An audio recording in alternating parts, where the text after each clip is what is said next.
बेटा रिंकी, अब तुम्हारा डिग्री हो चुका है, अब पढ़ाई बंद करना है।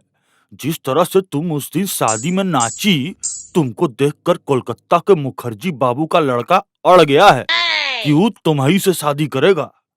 लड़के वालों का मछली का एक्सपोर्ट का बिजनेस है, जितना चाहे उतना पैसा और जितना चाहे उतना मछली। तुम बस हाँ करो तो हम उनको संदेशा भिजवा देता हूँ। पापा, मैं आपसे कितनी बार कह चुकी हूँ कि जब तक मेरी पढ़ाई ना हो मुझे शादी के बारे में बात ही नहीं करनी है। वैसे भी मुझे अगर लड़के के क्वालिटीज जमते हैं तभी मैं उससे शादी करूंगी, तब तक ना कोई शादी और ना कोई मछली। इस तरह से रिंकी अपने पिताजी के लाए हुए सभी रिश्ते ठुकरा देती थी। उसने तय किया कि वो स्टेला कॉलेज से पीजी करेगी, लेकिन वहाँ पर हमेशा बच्चा भैया और उसके आवारा दोस्त बैठे रहते थे और वो किसी भी नई लड़की की रैगिंग करने से नहीं चूकते थे। ए आंटी, इधर आओ। आंटी नहीं जी, मैं रानी। 10 साल कोशिश की, तब जाके डिग्री पास करके पीजी करने को आई हूँ। जरा सी देरी हो गई बस।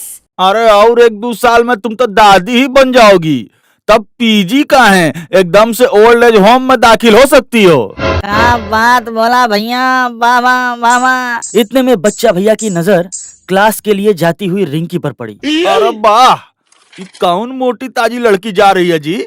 ऐसी एक ठो लड़की मिल जाए तो कसम बता रहे 100 गर्लफ्रेंड के बराबर होगी। हेलो मैडम, अरे क्लास बाद में जाना, पहले इधर आके हमसे मिलके जाओ। नाम क्या है तुम्हारा? रिंकी सिंह। देखो रिंकी, रानी तुम्हारे जैसे ही कॉलेज में नई नई आई है और उसको भी नाचने के लिए एगो साथी चाहिए।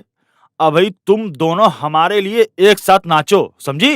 अरे मुझे तो नाचना ही नहीं आता, ताली जरूर मार सकती हूँ। अरे चुप, ए जग्गू, एक ठो गाना लगाओ।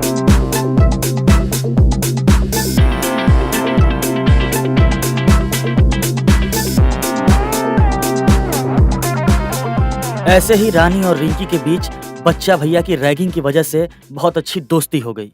पहले बच्चा भैया के गैंग के वजह से थोड़ी सी परेशानी थी, पर बाद में सब अच्छे दोस्त बन गए। इतने में रिंकी के घर के पेंट हाउस में दीपेश नामक एक किराएदार आ टपका। दीपेश अच्छा पढ़ा लिखा होने के बावजूद भी पढ़ाई के हिसाब से उसे अच्छी नौकरी नहीं मिल पा रही थी और इसी वजह से वो कोई छोटी मोटी नौकरी कर रहा था।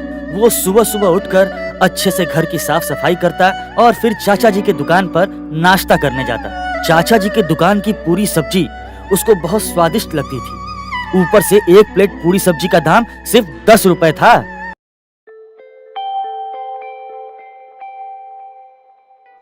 एक दिन रिंकी छत पर आम तोड़ने गई, पर आम इतनी ऊंचाई पर लटका हुआ था कि उसके हाथ वहां तक नहीं पहुंच पा रहे थे। ये देखकर दीपेश, जो पेंट हाउस से देख रहा था, वो रिंकी के पास जाता है। क्या हम कोशिश करके देखें?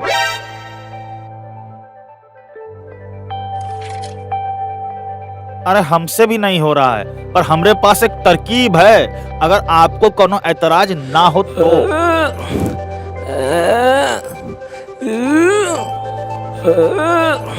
मेरे पास भी ऐसी ही कुछ तरकीब थी, अगर आपको कोई ऐतराज ना हो तो।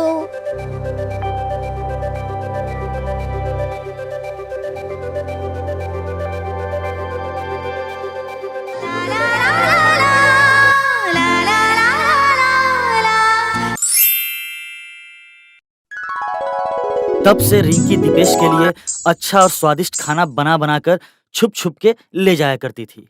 दीपेश रोज रिंकी के साथ उसके कॉलेज तक जाया करता था।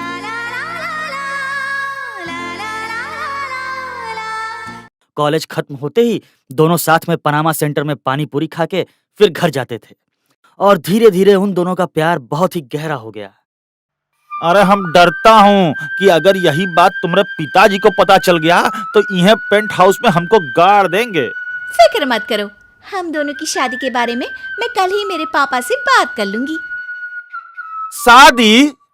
अरे हम तो कुछ भी खा पी के जी सकता हूँ, पर हम तुम्हारा ख्याल कैसे रखूंगा? खाने पीने के अलावा और कुछ सोचता भी है क्या? वैसे तुम इतने डरपोक हो, मुझसे प्यार कैसे कर बैठे? ठीक है, जल्दी तैयार हो जाओ, मेरे कॉलेज का वक्त हो गया है। दीपेश रिंकी के साथ कॉलेज तक चला गया और रिंकी के अंदर जाने का इंतजार करके वो अपनी ऑफिस की ओर निकल गया। इतने में बच्चा भैया और उसके साथी। ए अरे भैया, ये अपनी रिंकी को छोड़ने के लिए रोज कॉलेज आता है।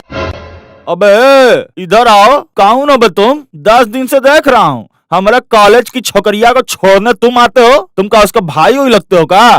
अरे नहीं भैया, हम तो उसके पेंट हाउस में किराएदार हैं। और तो किराएदार हो तो चुपचाप मकान में रहो, यहाँ हमारे कॉलेज में आके क्या नाटक कर रहे हो बे?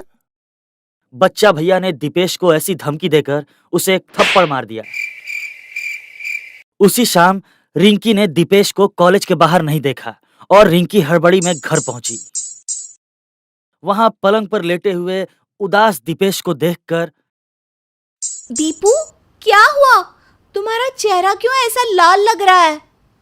अरे कुछ नहीं, मुंह पर एक मच्छर बैठा था तो हम ही जोर से मार दिए।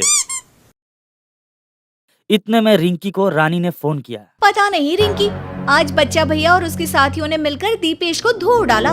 बेचारा दीपेश तेरे लिए सर पर, हाथ पर, पैरों पर, कंधे पर, घुटनों पर, गर्दन पर, पीठ पर, हर जगह मार खा के चुपचाप चला गया। ये क्या बोल रही हो? वो बच्चा कहीं का किधर है? अभी कॉलेज कैंटीन में ही उसके साथियों के साथ यहाँ मेरे पीछे बैठकर अंडा रोल, कड़क चाय, नमकीन बिस्किट, समोसे। अब बस तुम वही रुको, देखना कि वो कहीं निकल ना जाए।